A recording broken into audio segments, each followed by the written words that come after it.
Aujourd'hui, le samedi 4 avril 2020, le gouvernement français ne s'est toujours pas positionné sur un remède contre le coronavirus.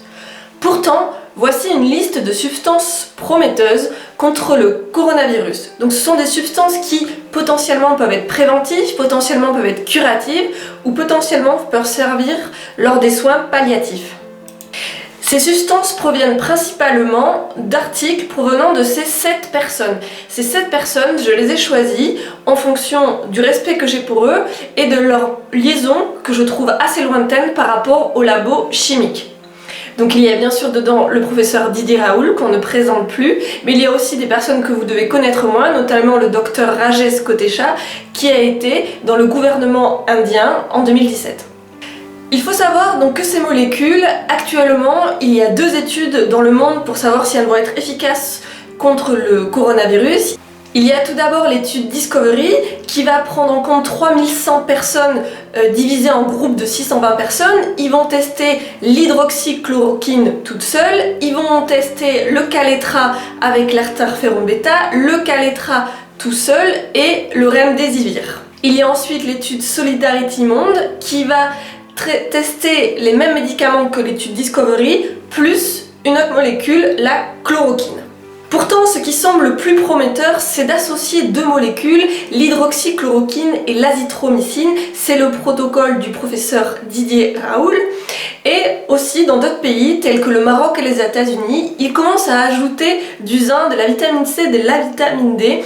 Et leurs résultats démontrent pour l'instant que ça augmente l'effet du protocole de Didier Raoult. Face à ces résultats, j'ai plusieurs questions. Pourquoi le protocole entier du professeur Didier Raoult n'est pas dans Discovery, azithromycine plus hydroxychloroquine?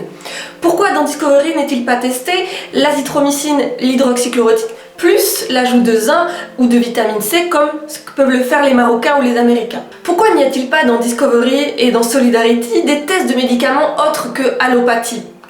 L'hydroxychloroquine est un dérivé de la quinquina. Pourquoi cette plante n'est-elle pas testée? Pourquoi des huiles essentielles reconnues efficaces contre les anciens coronavirus comme le laurier noble n'est pas testé? Après, il sera facile de conclure qu'il n'y a pas de preuve de réussite de la naturopathie quand il n'y a juste pas de test. Y aurait-il encore une histoire de gros sous là-dessous? Madame Florence Adair, vous êtes à la tête de Discovery. Vous dites que c'est une étude adaptative, alors adaptez-la avec les connaissances du moment. Des amis autour de moi commencent à avoir le coronavirus et leur généraliste leur dit « Restez chez vous et ne prenez rien ». Comment osez-vous ne pas proposer un traitement aux malades du coronavirus? Comment ne pas essayer de proposer des molécules inoffensives ou avec très peu d'effets secondaires tels que l'hydroxychloroquine? J'en ai marre que le gouvernement dise qu'il n'y a pas de traitement ni préventif ni curatif. C'est l'inverse, beaucoup de gens proposent des choses. Alors maintenant il faut savoir, est-ce que ce que les gens proposent fonctionne ou ne fonctionne pas?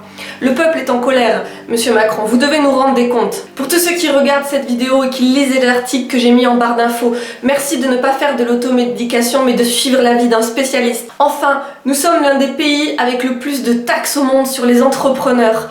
Et pourtant, actuellement, nous sommes l'un des pays qui gère le moins bien cette crise. Monsieur Macron, vous nous devez des explications.